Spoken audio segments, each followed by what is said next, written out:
When you hear the name Ken Ofori-Atta, what comes into mind? Ghana money, right? That's exactly true. But do you really know the entire story behind the reason why he went down into history as the worst finance minister of Ghana? Obviously not. That is why you have to stay with me throughout this entire video.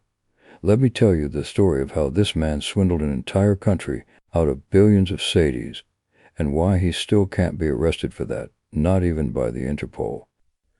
Before we get into the story, I just want to mention that this is a podcast, so you don't have to get yourself worked up looking at the screen. There's nothing happening there. Just listen to this in the background while you get other things done. If that's not a problem for you, then let's go all the way back to 27th January 2017. President Nana Akufo-Addo hadn't even been in his position for a full month yet, but he was already about to make a move that would turn out to be the most important appointment of his entire time in power. He decided to choose his own cousin, Kenneth Nana Yaw Ofori-Atta, to take over as the Minister for Finance. Now, when people heard he was hiring a family member, some might have seen it as just a case of a leader looking out for his own. But when I looked into this case, the truth is that on paper, Ofori-Atta was actually one of the most qualified people in the whole country for that specific role. He wasn't just some career politician who was going to have to learn the ropes of economics as he went along. This guy was a total Wall Street professional. He had gone to Columbia to study economics and then went over to Yale to get his MBA. He actually spent years working right in the heart of New York for big names like Morgan Stanley and Salomon Brothers. Eventually, in 1990, he moved back home to Ghana and helped start up a company called Databank. Over the next 30 years, he grew Databank into the single largest investment bank in all of Ghana. Because of that, he really knew the ins and outs of how the market worked. He had personal connections with the investors, and he had a very deep understanding of how money moved around.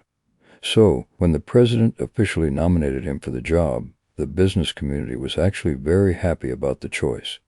They saw him as a real financial wizard and a technocrat who actually had the skills needed to get the national economy back on track. Right at the start of his time in office, he did a few things that really shocked me, and perhaps you as well. For one, he announced that he wasn't going to take a salary. He turned down his ministerial paychecks, had even said no to those daily allowances that usually get paid up front to public officials to cover their hotel rooms, their meals, and any other little expenses that come up while they are traveling for work. He made it clear to everyone that he was there to serve the country, not to make a profit for himself. He also rolled out a brand new national strategy that he called Ghana Beyond Aid. The whole idea behind it was kind of straightforward, and it sounded great to a lot of people. He wanted Ghana to stop asking for handouts from donor countries and instead start paying for its own development by being smart about how it worked with international capital markets. The first major test for this new vision happened only 3 months later. The Ministry of Finance decided they wanted to reprofile the debt that Ghana already owed. Basically, the plan was to take their short-term loans, which were very expensive, and swap them out for bonds that would last much longer, just to give the country's finances some room to breathe. They got everything ready to enter the market in a very huge way. On April 3, 2017, the ministry put out an announcement that really caught the financial press by surprise. In just one single day, they had closed a bond transaction that raised a staggering $2.25 billion US. To give you an idea of how massive that number is, the ministry itself described it as the largest bond transaction ever completed in a single day in the history of sub-Saharan Africa. They issued a 15-year bond and a 7-year bond, and both of those carried an interest rate, or what they call a coupon rate, of 19.75%. On top of that, they used some existing 5-year and 10-year bonds to reach that final multi-billion-dollar total. When it was all said and done, the markets reacted very positively to the news. The Ghanaian Syndicate had been looking a bit shaky for a while, but suddenly it started getting stronger, and you could see investor confidence really shooting up. At that point, It really seemed like Ofori-Atta had come through on exactly what he said he would do. He'd gone out and managed to raise more than $2 billion, and it looked like he did it mostly based on his own professional reputation and the new direction the country was heading in. But then, people started digging into the specific details of how that trade actually went down, and that is where the whole situation started to get a lot more complicated. Generally speaking, when a government issues a bond like this, you want to see a lot of different types of investors buying into it. Ideally, you want to see banks from Europe, different investment funds from America, and pension funds from Asia all taking a piece of the action. That kind of variety is important because it helps spread out the risk. However, when analysts started looking at the book for the 15-year bond, which was the biggest part of the entire deal, they noticed something very strange. It turned out that 95% of that specific bond had been bought up by one single entity, Franklin Templeton Investment Limited. Now, you have to understand that Franklin Templeton is a giant global investment firm based in the U.S.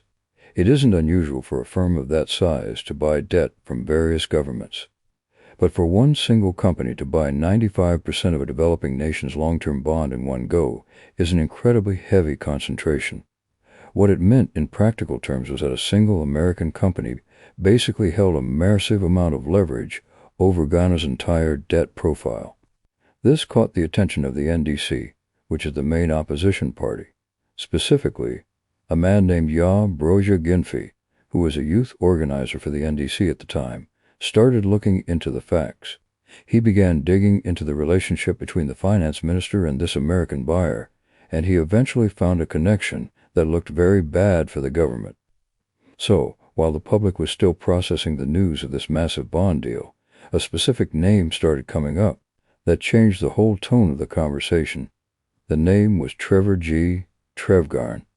Now, Trevgarn was a director at Franklin Templeton, which, as we know, was the company that had just bought up 95% of that specific bond. But that wasn't his only role. It turned out that Trevgarn also sat on the board of a different company called Enterprise Group Limited. This is where the connection gets really interesting, because Enterprise Group is a massive player in the Ghanaian insurance and risk management world. And who was the person who had a very large interest in Enterprise Group? It was none other than Ken Ofori-Atta himself. When you lay it all out like that, the map of the situation looked very suspicious to a lot of people. You had the finance minister issuing a bond, then you had Franklin Templeton buying almost the entire thing, and then you had a director from that very same company, Trevor Trevgarn, sitting on a corporate board back in Ghana alongside the finance minister's own business associates. The accusations that followed weren't exactly quiet. Critics were out there arguing that this wasn't just a normal, fair market transaction where everyone had an equal shot at the deal. They were straight up calling it an inside job. The suspicion was that Ofori-Atta might have given Trevgarn some kind of privileged, early information about the bond issuance before the public ever heard about it. The idea was that this gave Franklin Templeton the time and the info they needed to put together a bid that no other investor could possibly compete with. People in the press and the opposition started calling the whole thing a cooked deal. Before long, the whole controversy was all over the news.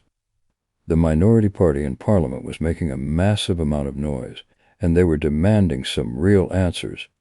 By the time June arrived, they had actually summoned Ofori-Atta to the floor of Parliament so he could explain exactly what was going on. They were filing all sorts of motions, basically demanding that the government hand over every single document related to the bond deal, the official prospectus, the paperwork, and even the full list of every advisor who had worked on it. But Yaw Ofori-Atta decided he needed to take things a step further than just talking to the media. He went ahead and filed a formal petition with SHRAJ. If you aren't familiar with them, SHRAJ is the Commission on Human Rights and Administrative Justice. In Ghana's system, they are the constitutional body that has the power to investigate any public official who might be abusing their power or getting caught up in a conflict of interest. In his petition, Gentry pointed directly to Article 284 of the Constitution. That part of the law is very straightforward. It says that a public officer isn't allowed to put themselves in a position where their personal interests conflict, or are even likely to conflict, with the duties of their office. At the same time, another group called the Dynamic Youth Movement of Ghana, or DYMA for short, was pushing from a different angle. They sent a petition over to the Securities and Exchange Commission, the SEC, arguing that the connection with Trefgarn was a violation of the laws that govern how officials are supposed to deal with associated persons. Because of all this pressure, a massive investigation was launched that lasted for months. From August all the way through December of 2017, investigators from Shiraz were busy digging through every single piece of data they could find on that bond. They tracked the entire timeline of events and looked into how the bookrunners, who while the banks hired specifically to sell the bonds, were contacting potential investors. They even went through Ofori-Atta's personal asset declarations. It was a really high-stakes, tense time for the new government. Their storm minister, the man who was supposed to be the face of the country's economic recovery, was under a full-blown corruption investigation less than a year after taking the job. Finally, on December 22, 2017, Shiraz put out its official report. It was a massive document, 140 pages long. What's interesting is that when it came out, both the government and the opposition claimed they had won. But if you actually look at the details, the story is a lot more complicated than that. First, there was the big headline finding. When it came to the specific charge of a conflict of interest involving Franklin Templeton and Trevor Trefgarn, Shiraz actually ruled in favor of Ofori-Atta. They said the claim was not substantiated. Basically, they couldn't find any hard evidence that Ofori-Atta had personally gained money from Franklin Templeton buying the bond. They also found that while the whole bond process was definitely rushed, there wasn't a clear paper trail showing that Ofori-Atta had handed inside information over to Trefgarn. So on the charge that he had set up a cooked deal for his buddy, he was officially cleared. However, the report didn't just end there. As you keep reading through those 140 pages, the situation starts looking a lot messier for the finance minister. The report revealed that Shiraz had actually found Ofori-Atta guilty of breaking the law concerning asset declarations.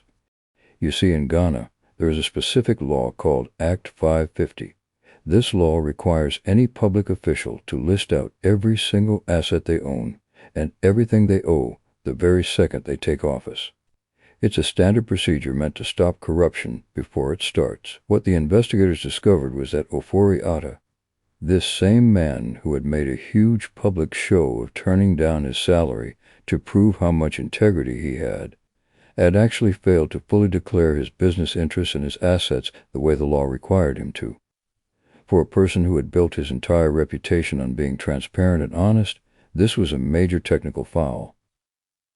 But that wasn't the only problem. Shiraz also took a very close look at the actual mechanics of how that massive bond was handled.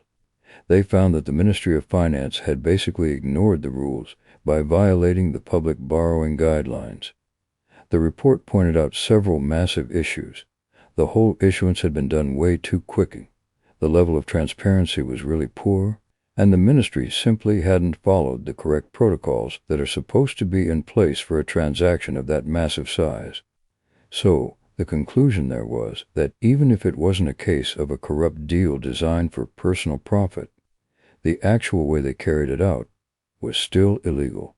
Then, buried deep inside that long 140-page report, there was one specific finding that might have seemed like a small detail at first, but it actually pointed to the core problem of having a career investment banker running the finance ministry. In the report, Shiraz made a point to acknowledge that Kenneth Ofori-Atta had been a major player in the securities market for a long time, well before he ever joined the government. But they didn't just leave it at that. They issued a very specific and serious warning. The report stated explicitly that because the finance minister had such extensive personal interests in the securities market, specifically because he still owned shares in several different companies operating in that sector, there was always going to be a potential for conflict of interests. What they were really talking about was his own company, Databank. Even though Ofori-Atta had officially stepped down from his role as the executive chairman back in 2012, he had held onto his shares in the firm. The investigators highlighted a very awkward reality. Databank, along with other companies he was involved with, were active participants in the exact same market that Ofori-Atta was now responsible for regulating and using to manage the country's finances. Essentially, Shiraz was sending a very clear message to him. Even if you didn't actually cheat on this one specific bond deal, the way your personal financial portfolio is set up makes it incredibly difficult for you to do this job without people constantly questioning what your true motives are. As soon as that report was made public, the reaction was instant, and it completely split the country down the middle. The government side immediately grabbed onto the main headline of the report to defend themselves. Mustafa Hamid, who was the Minister for Information at the time, came out very aggressively to defend the finance minister. He actually argued that Shiraz had gone off too far on a frolic of its own. His point was that the commission had only been asked to investigate one thing, the specific conflict of interest involving Trevor Trefgarn. Since they found there was no conflict there, Hamid argued that every other finding in the report was totally irrelevant and completely outside of what Shiraz was supposed to be looking into. The government's stance was very firm. They felt Ofori-Atta had been cleared, the bond deal was a huge success, and the country's economy was in safe hands. But the minority in Parliament saw the whole situation in a completely different light.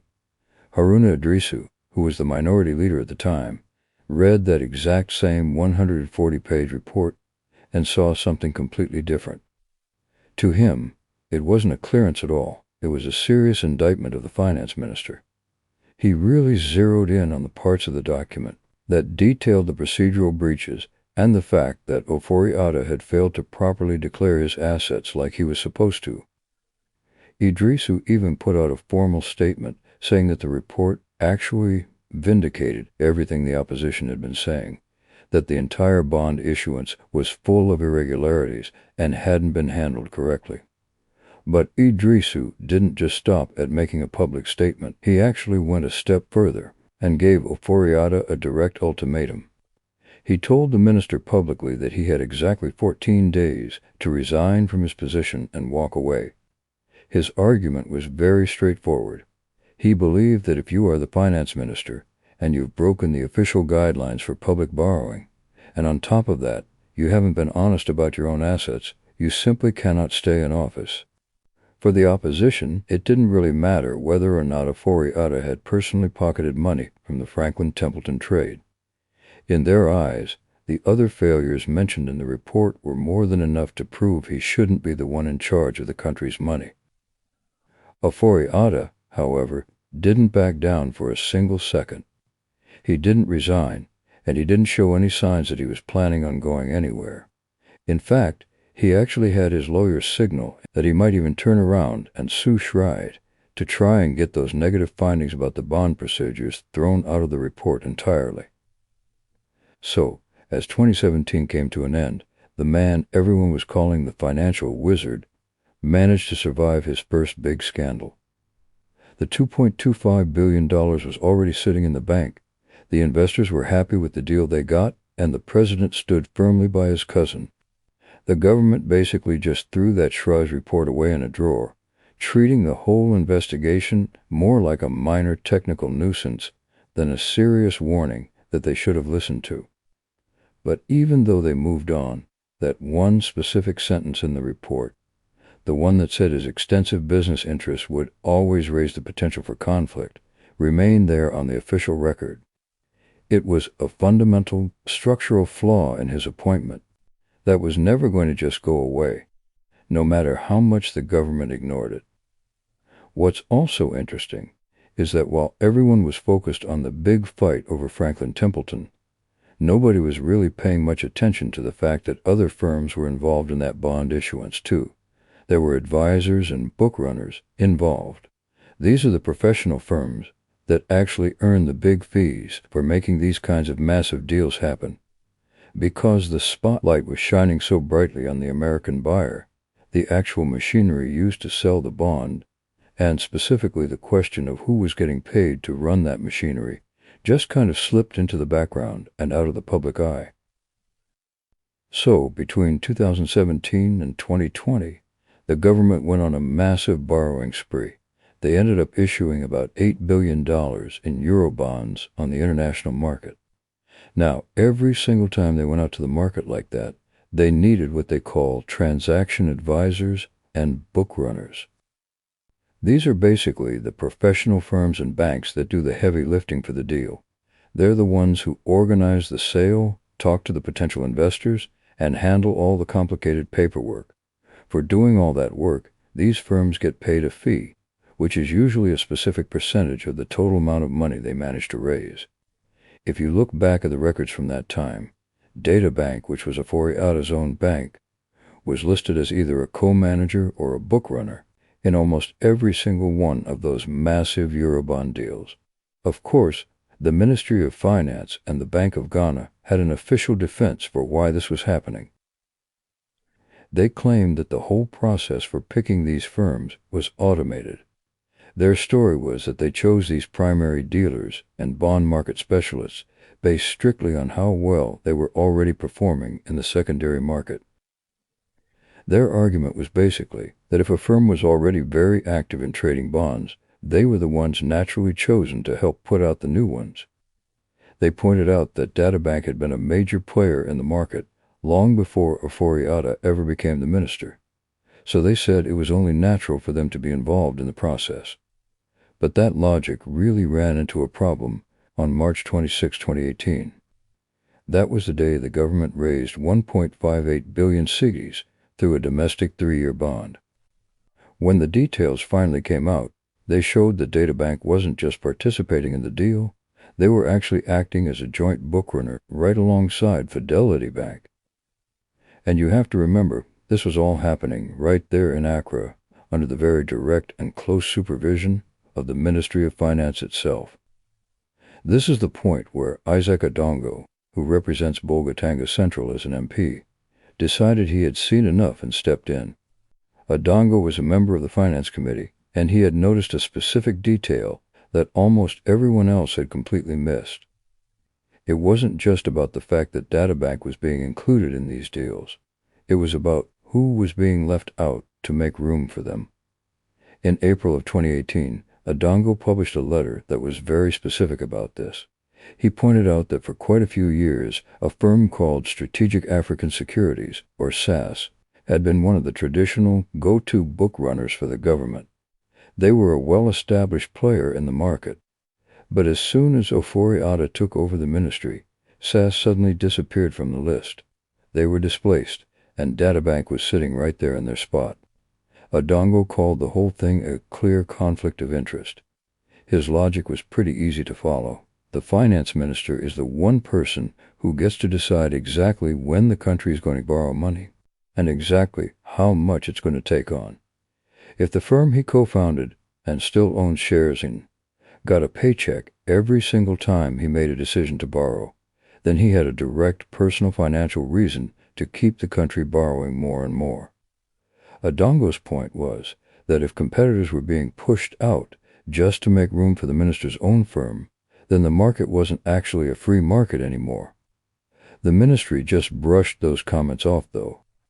They stuck to their usual script, insisting they didn't handpick the firms and that the entire system was automated. But while all these fees were being generated in the bond market, something much bigger and way more complicated was being put together behind the scenes. This new deal wasn't just about borrowing more money. It was about selling off what people often call the family silver. Back in 2018, Parliament had passed the Minerals Income Investment Fund Act. On the surface, it sounded like just another boring piece of legislation. But what it actually did was create the legal framework for something much larger.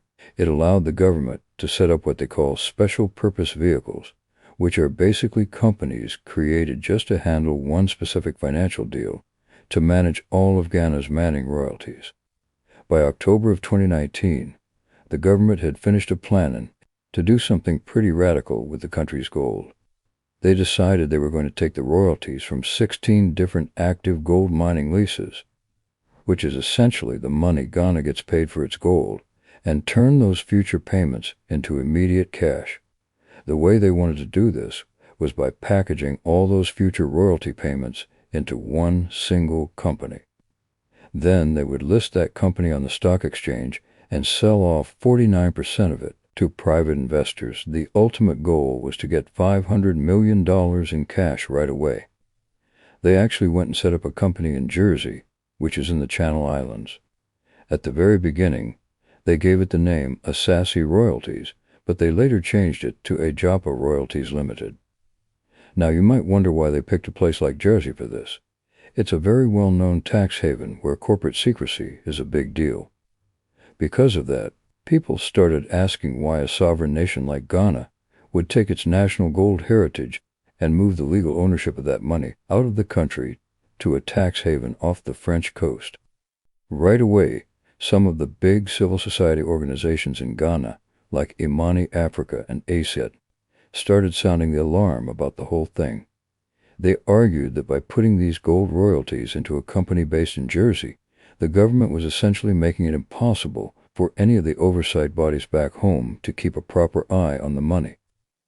Their big worry was that if Agyapa made a profit or paid out dividends to investors, or if anyone decided to sell their shares, all of that activity would be happening under the laws of Jersey instead of the laws of Ghana. Even with all those concerns being raised, the government was in a massive hurry to get this done. In August 2020, they brought the Agyapa Minerals Royalties Investment Agreement to Parliament, and they didn't just bring it for a normal debate. They really pushed it through as fast as they possibly could. On August 14, 2020, the majority in Parliament approved the entire deal in just one single sitting. This made the minority absolutely furious. They were literally shouting in the chamber that they hadn't even been given enough time to read through the full agreements. Around 22 different civil society groups ended up putting out statements begging the government to slow down. They were arguing that the valuation of the gold was all wrong, and that taking a one-time payment of $500 million in exchange for all that future gold revenue was just a terrible deal for the country's long-term interests. But the government had the majority of the votes, and they weren't planning on stopping for anyone. They were planning to launch the initial public offering, or the IPO, in September because they really wanted to have that $500 million in hand before the national elections took place in December. And when people looked at who was actually putting this massive and controversial deal together, they saw a familiar name pop up again. The Ministry of Finance had hired two specific firms to be the transaction advisors to structure the entire Agyapa deal. One was a South African firm called Imara Corporate Finance, and the other was Databank. So the minister's own firm wasn't just helping to sell bonds anymore. They were now the lead architects of the most significant change to how Ghana manages its gold revenue in the entire history of the country. This is the point where a man named Martin Amidu entered the picture. He was the special prosecutor at the time, heading up a new office called the OSP. President Akufo-Addo had actually created that office specifically to fight corruption, wanting an independent prosecutor who didn't have to answer to the Attorney General. Amidu was a very principled and intense man, who people often called the citizen vigilante. He had worked in previous governments before, but he was famous for doing exactly what he thought was right, even if it meant going against the very people who had hired him. On September 14, 2020, right as the ministry was getting everything ready to launch that IPO for Agyapa, Amidu sent them a letter. He used his legal authority to tell the finance ministry to stop everything they were doing. He announced that he was going to perform what he called a corruption risk assessment. This was something that nobody had really seen before in Ghana. Usually people investigate corruption after the money is already gone. But Amidu was stepping in before the deal was even finished. He demanded to see every single piece of documentation. He wanted all the emails, the contracts, the cabinet memos, and the official mandates. He specifically wanted to see exactly how Databank and Amara had been chosen for the job in the first place. The Ministry of Finance had no choice but to freeze. They ended up officially suspending the IPO on October 1st. You can just imagine how much tension there was at that point. The government was desperate to get that cash before the election, and now the very person they had appointed was the one holding the whole thing up. Behind the scenes, things started getting really ugly. Later on, the Office of the Special Prosecutor made it known that the Deputy Finance Minister, Charles Adu-Bowen, was essentially playing games when it came to the paperwork. Martin Amadou actually came out and accused him of stonewalling, which was a way of saying that Adu-Bowen was intentionally dragging his feet and slowing down the release of vital information that the investigators needed. It really looked like he was just trying to run out the clock so that the risk assessment wouldn't be completed in time to matter. But Amadou didn't let those tactics get in his way. He kept pushing through those massive piles of documents, and by October 15th, he had the whole report finished. It was 64 pages long, and it was absolute dynamite. As a courtesy, he sent a copy over to the President and the Finance Minister first, and then he released the entire thing to the public in November. If you look back at that Shroud report from 2017 as a yellow card, this new report from Amadou was definitely a straight red card. This time around, Amadou didn't go easy on them. He went straight for the throat. The report stated very clearly that there was reasonable suspicion of bid rigging in favor of Databank. Now, bid rigging is a very serious criminal term. Amadou found that the Ministry of Finance had actually violated the Public Procurement Act. He discovered that there hadn't even been a competitive tender process to choose the advisors for the gold deal. Instead, the ministry had basically just handpicked Databank and the South African firm for the job. But it actually got even worse than that.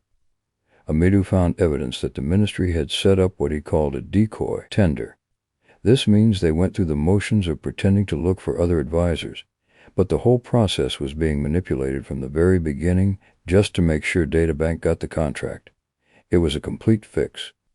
Amadou wrote in the report that there was a zero chance of expecting any kind of impartiality and neutrality from the transaction advisors because of the individual interests at the ministry and within the firms themselves. His main point was that because the minister's own company was acting as the advisor, every bit of advice they gave was tainted. They weren't looking out for what was best for Ghana. They were just focused on making sure the deal went through, because that's what brought in the fees, and those fees were massive.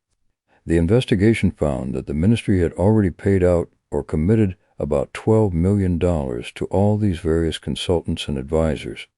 They had spent all that money just to set up the company in Jersey, pay the lawyers, and pay the transaction advisors, and all of this happened before the deal was even officially finished or put into action.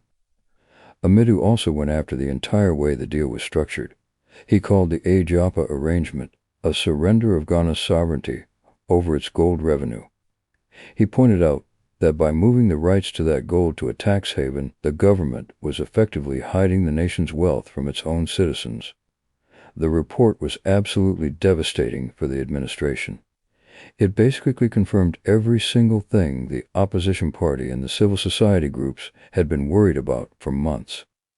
It proved that the finance minister's conflict of interest wasn't just some theoretical idea anymore. It was actively changing the way the government was doing its business. However, the real drama started right after the report was released. In most political systems, you'd expect a report alleging bid rigging by a finance minister to lead to someone getting fired or a full police investigation. But in this case, the pressure was actually put on the prosecutor instead of the minister. Just 2 weeks after he handed in the report, Martin Amadou resigned from his position. His resignation letter was absolutely explosive. He didn't go with the usual lines about leaving for personal reasons or wanting to spend more time with his family. Instead, he came right out and accused the president of interfering with his work. According to Amadou, after he turned in that report, the president tried to get him to either bury it or change what it said. He claimed the president specifically wanted him to let the finance minister have a hearing before the findings were made public. Amidu saw this for what it was, a way to let Ofori-Atta basically edit the report himself before anyone else could see it. There is a specific line in that letter that people still talk about today. Amidu wrote that the reaction he got convinced him beyond every reasonable doubt that the president was under the mistaken belief that he could keep the special prosecutor as his poodle. By using that word, he was making it clear that the president expected him to be a lapdog who would just sit and bark whenever he was told to. But as soon as Amidu actually decided to bite the finance minister, the president tried to put a chain on him. So, Amidu walked away from the job. He said the interference had just become too much to handle, and he even claimed that people were threatening his life. He left the office, but he made sure that a Agyapa report was left behind as his final parting shot. What followed was totally chaotic. The government didn't just take it lying down. They went on a total offensive to try and destroy Martin Amidu's reputation. They started calling him unstable, bitter, and saying he was difficult to work with. But no matter how much they tried to make him look bad, the report was already out in the world for everyone to read. The term bid rigging had officially entered the public conversation, and there was no taking it back. Eventually, the pressure got so intense that President Akufo-Addo couldn't ignore it anymore. He really didn't have any other choice left, so he gave Ofori-Atta instructions to take the entire Agyapa deal back to Parliament so it could be reviewed all over again. Because of that move, the initial public offering was suspended indefinitely. But even with the deal on hold, the damage to Databank's name had already been done. For years, the firm had been operating in this kind of gray area, always insisting they were just professionals doing their job. But now, an official state assessment on corruption had explicitly named them as the ones who benefited from a process that was rigged from the start. By February of 2021, Databank finally hit a breaking point. The company's board of directors put out an official letter, which was signed by their CEO, Kojuade Mensah. In that letter, they announced that they were withdrawing from the Agyapa transaction entirely. But if you actually take the time to read that letter, they didn't sound like they were apologizing for a single thing. In fact, they sounded quite angry and tried to act they were the victims in all of this. The letter said the board had watched with deep concern as various political actors tried to tarnish the reputation they had spent 30 years building. They claimed that people were just unfairly exploiting the fact that they were involved in the transaction for political reasons.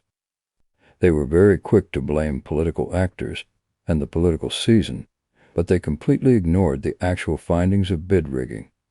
They didn't address the conflict of interest issues at all. Their only stated reason for pulling out was to protect their brand. And just like that, the Agyapa deal was dead. That $500 million the government was really counting on never actually arrived, and the IPO itself never took place. But what about the $12 million the government had already spent just to get the whole thing ready? Well, that money was gone for good.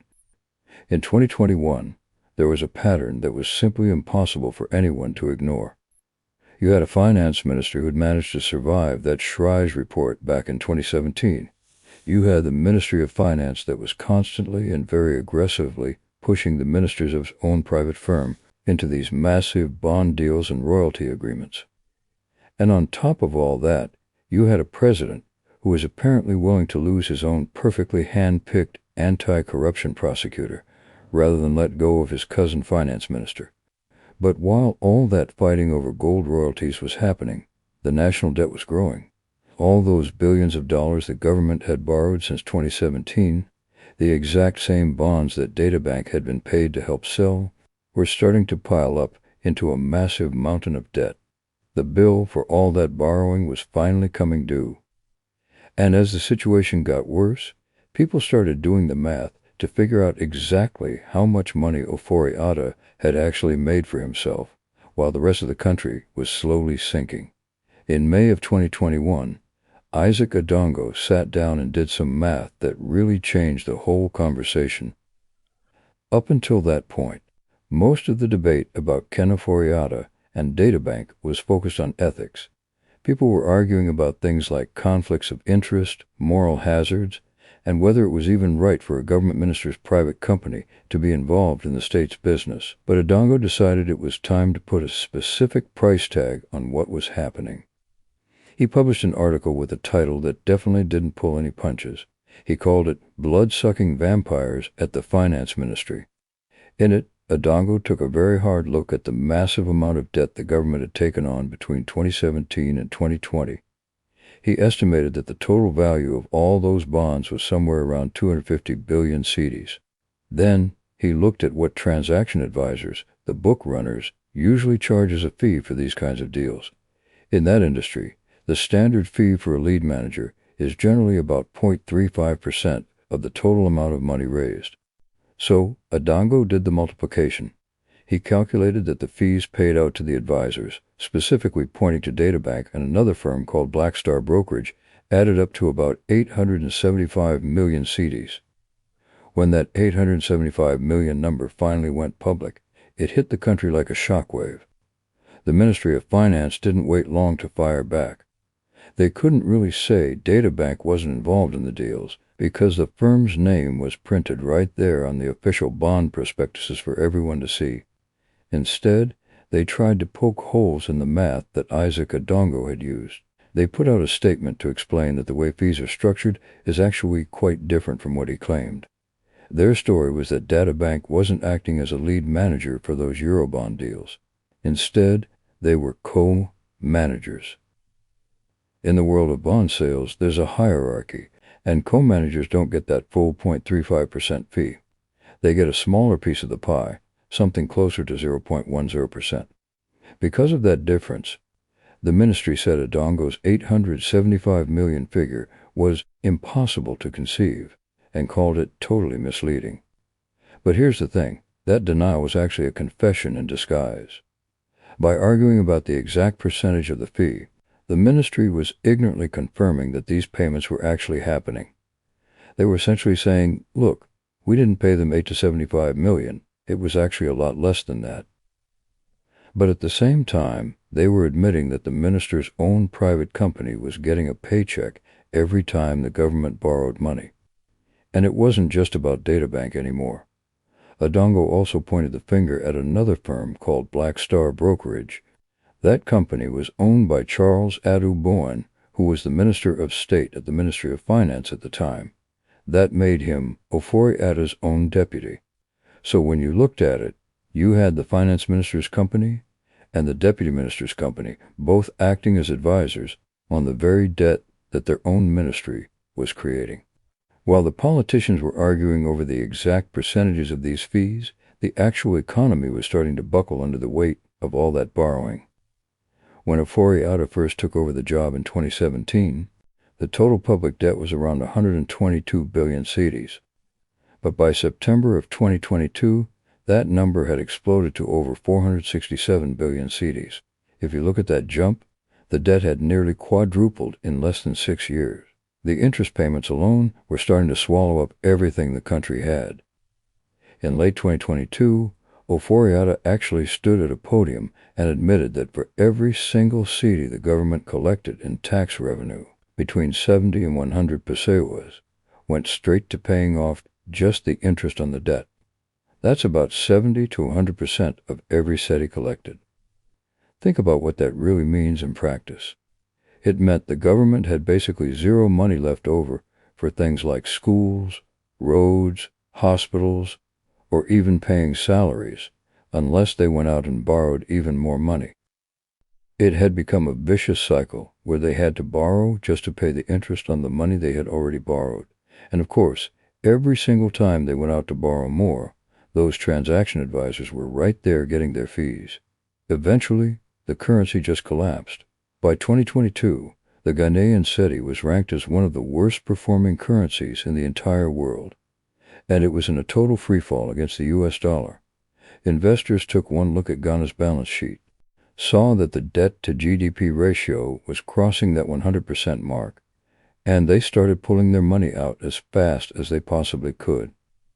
This whole situation eventually forced Ofori-Atta to do the one thing he had sworn he would never do. If you look back to May of 2021, he was incredibly firm about it, telling the press very clearly, "We are not going to the IMF." You have to remember that he was the person who designed the Ghana Beyond Aid strategy, so going to the International Monetary Fund for a bailout was basically a public admission that his entire plan had failed. He managed to hold that line for over a year, but by July of 2022, the reality of how bad things were on the ground made his pride irrelevant. President Akufo-Addo finally had to step in and order him to open up negotiations with the fund. It was actually the 18th time in history that Ghana had gone to the IMF for a bailout, and it was happening under the watch of the man who claimed he had fixed the country's financial system for good. Then, in October of 2022, things at the Ministry of Finance completely fell apart. But it wasn't because of a bank audit or some boring financial report. It was because of a video. An investigative journalist named Anas Armea Anas, who was famous for wearing a mask to hide his face and catching people in the act with hidden cameras, released a new documentary called Galamsey Economy. In that footage, the public saw Charles Adubowen sitting in a hotel room with undercover reporters who were pretending to be investors. In the video, he told these investors that he could give them direct access to the vice president, Mahamudu Bawumia, if they were willing to pay him $200,000. He was essentially putting a specific price tag on a meeting with the second most powerful person in the country. It was a very ugly scene that showed the deputy finance minister caught up in influence peddling and looking for bribes. President Akufo-Addo didn't waste any time. He fired Adubowen immediately because he really had no other choice. But getting rid of the deputy didn't do much to protect the minister. If anything, it just made the public look even more closely at Kenneth Ofori-Atta. People started asking themselves, if his right-hand man was caught doing this, and his personal company was involved in the same bond deals as the minister's own firm, what was really going on inside that ministry? At this point, the political situation in Ghana started to get very strange. Usually, when a minister is under fire like that, their own political party will stick together to defend them. But on October 25, 2022, 80 members of parliament from the ruling NPP, which is Ofori-Atta's own party, held a press conference. They didn't stand behind him at all. Instead, they publicly demanded that he be fired. This was a full-blown revolt coming from the government's own backbenchers. They even went so far as to threaten the president directly, saying that if he didn't remove Ken Ofori-Atta from his post, they would boycott the reading of the 2023 budget. That would have effectively shut down the entire government. It was a truly extraordinary moment where you had the opposition party shouting, "Ken must go," and now you had 80 of the government's own MPs shouting the exact same thing right along with them. President Akufo-Addo found himself in a really tight spot, backed into a corner by his own people. He ended up calling for a meeting at the Jubilee House so he could sit down with those 80 rebel MPs from his own party and actually beg them to give him more time. He explained to them that Ofori-Atta was right in the middle of negotiating a supercritical deal with the IMF. His main argument was that if they fired the finance minister while those high-stakes talks were still happening, it would cause the national economy to crash even harder than it already was.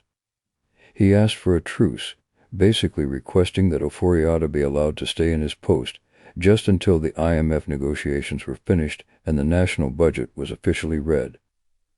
Eventually, the MPs agreed to that and decided to back down, at least for a little while. But the opposition party, the NDC, wasn't interested in any kind of truce.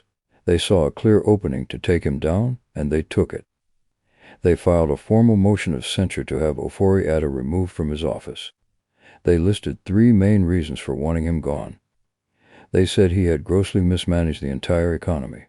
They pointed to a complete lack of transparency in how things were run, and they brought up the conflict of interest involving those bond issuances with Databank.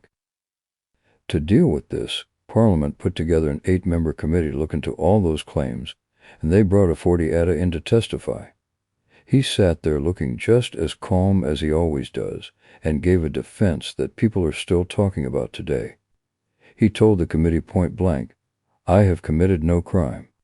He flat out refused to admit that he had mismanaged the economy in any way, and instead shifted the blame for the entire crisis onto global factors like the COVID-19 pandemic and the war in Ukraine. He wouldn't take even a tiny bit of personal responsibility for the country's massive mountain of debt. The big vote for that censure motion was scheduled for December 8, 2022. Now, if you look at Article 82 of the Constitution, it says you need a two-thirds majority of every single MP to remove a minister from their job. Since there are 275 MPs in Ghana's parliament, the math meant the opposition needed exactly 183 votes to fire him. At the time, the NDC had 136 seats, and the MPP had 137. So even with those rebel MPP members who wanted him out, it was going to be an incredibly close vote. On the day the vote was supposed to happen, the MPP leadership pulled a fast one. Right before the voting was about to start, the majority leader stood up and led a total walkout. Every single one of the 137 NPP members got up and walked out of the chamber, which left the 136 NDC members sitting there all by themselves. The Speaker of Parliament decided to let the vote go ahead anyway. Every single one of those 136 NDC members voted to kick Ofori-Atta out. So the final result was 136 votes for his removal and 0 votes against it. But since 136 is obviously much lower than the 183 votes required by law, the motion failed on a technicality.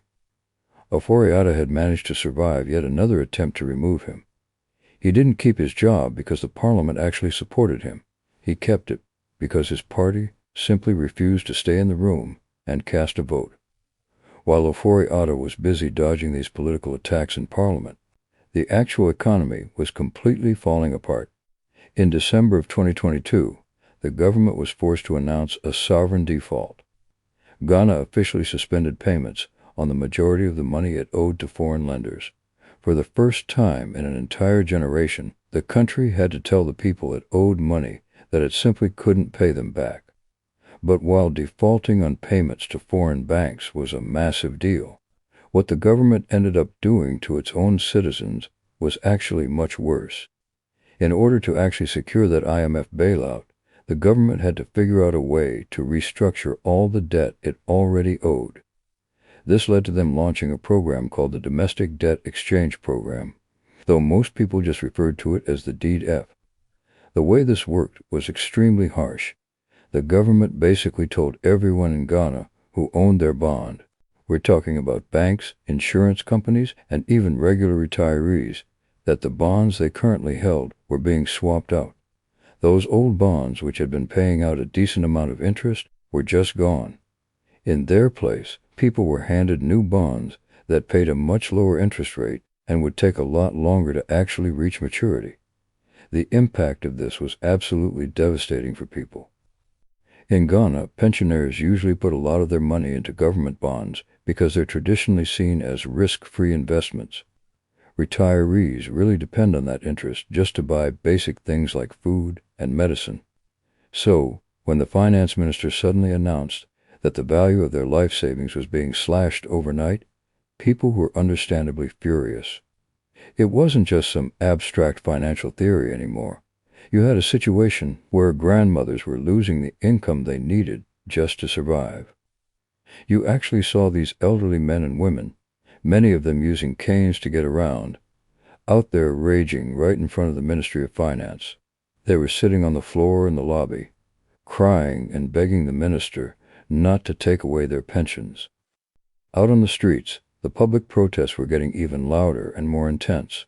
A lawyer named Martin Kipibo started organizing these demonstrations that he called Kume Preko Reloaded, and thousands of people joined him to march through the streets of Accra. Their message was very simple: Ken must go. Kibo was especially vocal when it came to the database situation. He'd stand up on platforms and shout about how unfair the whole thing was. He made sure to highlight the fact that while ordinary Ghanaian pensioners were being forced to take a haircut on their savings, the transaction advisors, which of course included Databank, had already been paid their fees in full. Those fees weren't being paid back to the state. The advisors got to keep all their profit, while the regular people who had actually bought the bonds were the ones losing their money. Kapebu even promised that he was going to take legal action, saying they would eventually get back the money Databank had made from those bond deals. It was a very chaotic and angry time for the country, but Ofori-Atta just kept pushing forward with his plans anyway. He moved the debt exchange through and basically forced the bondholders to accept the bad deal, arguing that the only other option was a total economic collapse. Finally, in May of 2023, the IMF board officially approved the deal and signed off on a $3 billion extended credit facility.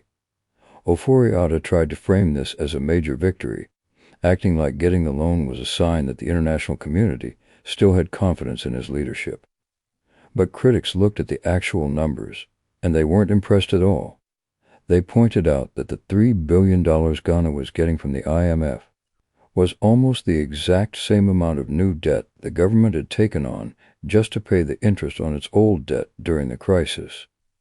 To them, it just felt like the government was moving money around in a circle just to keep the lights on. Then, in a move that really showed how much the president was still backing his cousin, in February of 2023, the trade minister decided to resign, and President Akufo-Addo turned right around and appointed Ken Ofori-Atta to fill that spot as the caretaker Minister of Trade and Industry.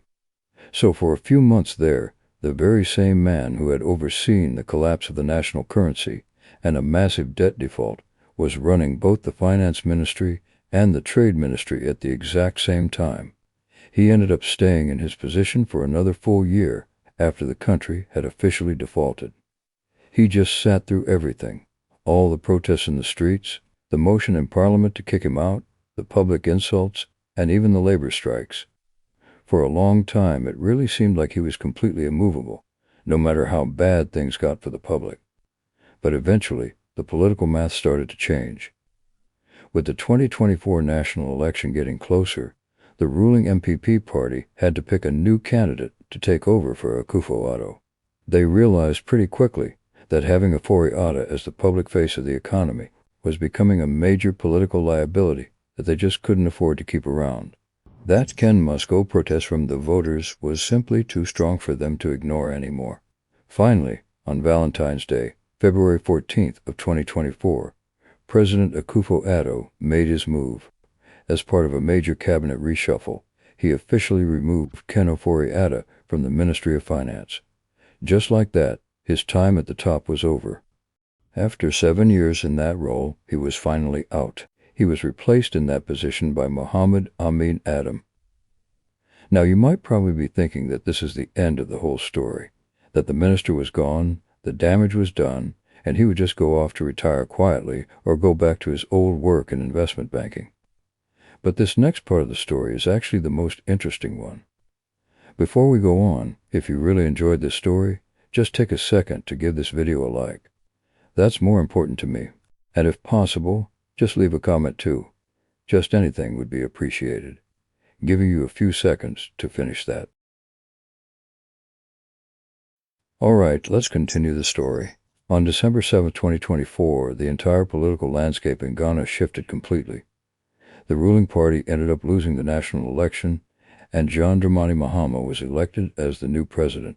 This meant that the shield of protection Ken Ofori-Atta had enjoyed for 8 years just vanished into thin air almost overnight.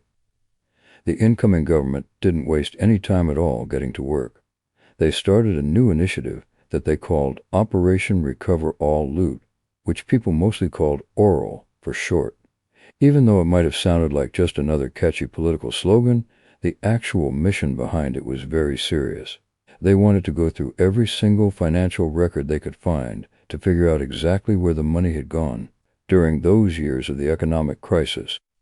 By the time February 2025 rolled around, the very first report from this operation made a shocking claim. It said that the state had lost around $20 billion because of corruption and bad business deals made by the previous administration. That is an absolutely massive amount of money for a country like Ghana to lose. However, by the time that report was actually released and the public saw it, Kenneth Ofori-Atta wasn't even in a crowd to witness the fallout. On January 4, 2025, which wasn't even a full month after the election, Kenneth Ofori-Atta got on a plane and left Ghana for the United States. His team told everyone that he was traveling for medical treatment because he needed to see some specialists. However, the timing of him leaving the country looked really suspicious to the new investigators. At that time, the Office of the Special Prosecutor, or the OSP, was being run by Kissy Agyapa. Once he realized the former finance minister had left, he moved pretty fast. On January 24th, the OSP put out a formal summons. They told Ofori-Atta that he had to be back in Accra by February 10th to answer some questions. They had a whole list of topics they wanted to talk to him about, including various government contracts, those government bonds, and the entire Agyapa deal. Ofori-Atta's lawyers sent back a response on January 31st. The letter they wrote was polite, but they were very firm about where things stood. They confirmed that he was definitely in the United States for medical exams, but they used a very specific phrase that really bothered the OSP. They claimed their client was out of the jurisdiction indefinitely. Now, in a legal investigation, using a word like indefinite is a massive deal. It basically tells the authorities that they don't have a return date, and they aren't making any promises about when he might come back. Instead of him returning, the lawyer suggested that he could just answer the investigators' questions remotely, maybe through a Zoom call or an email. The special prosecutor wasn't going to just accept that.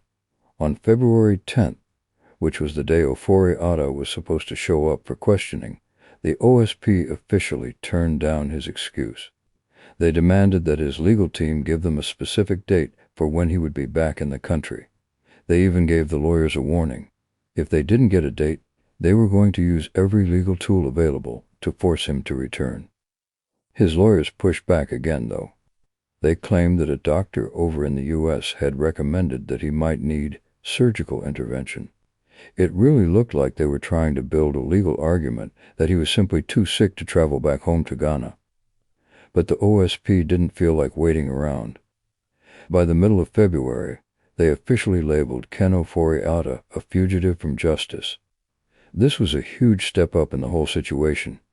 If you think about it, just a few weeks earlier, this man was the most powerful minister in the whole country, and now the government was officially calling him a runaway. For a short time, it actually looked like both sides might find a way to settle the standoff. On February 18th, the OSP took his name off the wanted list temporarily. They did this because his lawyers promised that he would come back to Ghana on his own. This bought him a little bit more time, but Ofori-Atta didn't actually come back.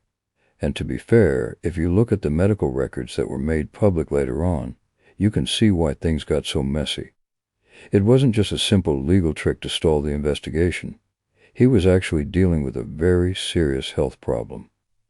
In early March 2025, doctors at the Mayo Clinic in Rochester, Minnesota, which is known as one of the best hospitals in the world, diagnosed him with prostate cancer. They did a biopsy and some MRI scans, and the results showed that the cancer was actually progressing. So, he was facing a legitimate medical crisis at the exact same time that the legal pressure back home was reaching a boiling point. Even with all of that going on, the OSP didn't feel like they could just sit and wait for him to get better. Their investigation was moving forward, and there was a massive amount of public pressure in Ghana to hold someone responsible for the way the economy had collapsed. The OSP decided to really step up their game on June 5, 2025, when they took the case to the international level. They went ahead and made a formal request to get an Interpol red notice put out for Ofori-Atta. To put that in perspective, a red notice is basically a wanted poster that goes out globally to 196 different countries. It's a way to notify police departments all over the world that a specific person is wanted for prosecution, and it asks those countries to find the person and arrest them provisionally. This was a massive development because Ghana had never taken a step like this, against someone who had served as the finance minister. By the very next day, June 6th, the notice was officially in the system, which meant Ofori-Atta was flagged on a global scale. Just about a week after that happened, on June 13th, Ofori-Atta had to go under the knife at the Mayo Clinic. He had a procedure called a radical prostatectomy, which is a major surgery where the prostate gland is removed. His recovery ended up being really rough. His lawyers later explained that on top of trying to heal from that major operation, he was also dealing with post-COVID multisystem inflammatory syndrome. They used his medical condition to argue that he simply couldn't be moved. They even claimed that if he were put on a flight or ended up in a jail cell, it would literally be a death sentence for him. This created a total stalemate where he stayed in America to recover from his cancer surgery, while the government back in Accra just kept building a huge mountain of evidence against him. Finally, on November 18, 2025, the OSP filed the official charges in court, filing a total of 78 criminal counts at the High Court in Accra. 78 counts is a huge number. They charged him with using his public office for profit, conspiracy to commit a crime, and influencing procurement processes so he could get unfair advantages. The whole charge sheet basically looked like a list of every major scandal that had taken place during his time at the ministry. Specifically, they brought charges over the SML deal, which was a contract between the Ghana Revenue Authority and a company called Strategic Mobilization Ghana Limited. The OSP claimed that this one deal alone cost the state 1.4 billion cedis. They also included charges about the National Cathedral Project, which was the president's personal plan for a massive cathedral in Accra. Apparently, Ofori-Atta had released millions of dollars in state money to contractors for that project without actually having the proper authorization to do it. They even brought up the ambulance scandal, which involved a contract for 307 Mercedes-Benz ambulances, and the Beijing-Shaocheng deal, which was an electricity contract that got canceled and ended up costing the state a lot of money. It was a very detailed and thorough indictment that focused specifically on how these contracts were awarded and how the payments were made. But while the prosecutors back in Akron were busy with all that paperwork, Ofori-Atta made a very big mistake in the United States. He had originally arrived in the U.S. on May 28, 2025, using a standard B-1B-2 visitor visa. That specific visa only allows a person to stay in the country for 6 months, and the expiration date stamped in his passport was November 27, 2025. When November 27th came and went, Ofori-Atta was still in the U.S. He was still in the middle of his recovery and still working with his lawyers to fight that Interpol notice. But the American immigration system doesn't really care about those things. The second it turned into November 28th, his legal status changed completely. He wasn't a visiting dignitary anymore. He was officially an overstayer. Back on December 9th, the Attorney General, Dr. Dominic Ayen, made it official that they'd submitted a formal package to the U.S. Department of Justice to get Kenneth Nana Yaw Ofori-Atta extradited. They built their whole case around a legal concept called the dual criminality doctrine. Basically, the argument they made was that the corruption and bid-rigging charges he was dealing with in Ghana are also considered crimes in the United States. Because of that, they argued the U.S. was legally required to hand him over. Everything was set, and the situation finally came to a head on January 6, 2026. Right around 11 o'clock that morning, agents from ICE, which is the U.S. Immigration and Customs Enforcement, showed up at a high-end apartment complex in Washington, D.C., and took Ofori-Atta into their custody. The very next day, his legal team back in Ghana confirmed that he'd been picked up, and the news really hit the public. Now his lawyer in the U.S., Frank Davies, trying to put a positive spin on everything. He told the public that the arrest was really just about some challenges regarding how long Ofori-Atta had been staying in the country. He was basically trying to make it sound like the whole thing was just a minor issue with a visa. But on January 15th, a spokesperson for ICE gave a statement to the media in Ghana that was incredibly blunt and direct. They just flat out called Kenneth Nana Yaw Ofori-Atta an illegal alien from Ghana who was facing serious corruption charges back home. By using that specific legal term, illegal alien. They really stripped away his status. He wasn't being treated as the honorable minister or the famous co-founder of Databank anymore. To the U.S. authorities, he was just a person who had stayed in the country past what his visa allowed. They ended up putting him in the Caroline Detention Facility. That's a medium-security jail located in Bowling Green, Virginia, and it's definitely not a comfortable place to be. Then, on January 20th, 2026, he had to go before an immigration judge, David A. Gardy, for his first appearance. Even though that hearing was held behind closed doors, we have a pretty good idea of what went on inside because of the court filings. Ofori-Atta's lawyers really pushed the idea that he had serious health issues and needed to be released. They went into a lot of detail about a prostatectomy he'd had and explained that he was still in the middle of a very difficult recovery process. Their argument was that a detention center simply wasn't set up to handle medical needs that complex, and that keeping him locked up was actually putting his life in danger. However, the state prosecutors argued the exact opposite. They told the judge that Ofori-Atta was a massive flight risk. Their point was that he had the money and the global connections to just disappear if he wanted to, especially since he was facing 78 different felony charges back in Ghana and was already the subject of an extradition request. After he heard both sides of the story, Judge Gardy said the court couldn't just make a huge decision based on what people were saying without seeing some actual proof. Because of that, he refused to grant bail right then and there. He gave the authorities until February 19th to file more evidence regarding the extradition and pushed the main hearing all the way back to April. So Ofori-Atta had no choice but to head back to his cell in Virginia to wait. Remember back in June, the OSP went to Interpol to get a red notice for Ofori-Atta. But his legal team didn't just sit back. They immediately filed a complaint with Interpol, arguing that the whole thing was politically motivated.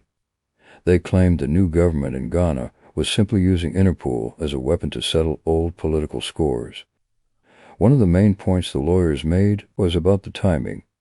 They pointed out that when the notice was requested in June, the OSP hadn't even filed any official charges in court yet. That didn't actually happen until much later, in November. To understand why this mattered, you have to look at how Interpol operates.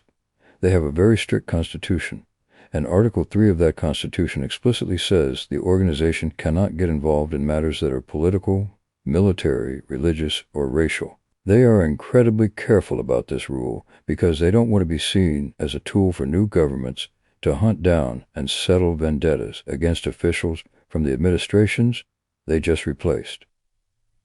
The group responsible for overseeing these rules is the Commission for the Control of Interpol's Files, or the CCF.